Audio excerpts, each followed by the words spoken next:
Yaqin Sharqda ayollar uchun eng xavfsiz 3 ta mamlakat. Birinchisi va Birlashgan Arab Amirligi. Dunyo xavfsizlik indeksida yuqori o'rinda turadi. Hattoki kechalari ham bemalol ko'chaga ayollar chiqib aylanadi.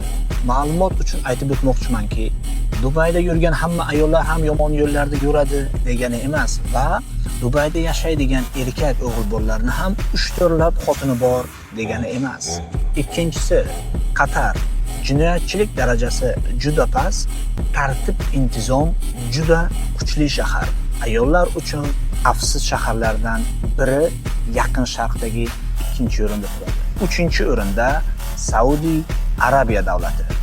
Saudiya Arabiyaning har bir shahri xavfsiz. Ayniqsa Madina shahri yolg'iz sayohat qiluvchilar uchun juda xavfsiz shahardir. Shunaqa jaydari kerakli video va kontentlar uchun albatta Ilham Exp ga follow qilib qo'yamiz. Bolalar, kuningizlar xayrli o'tsin.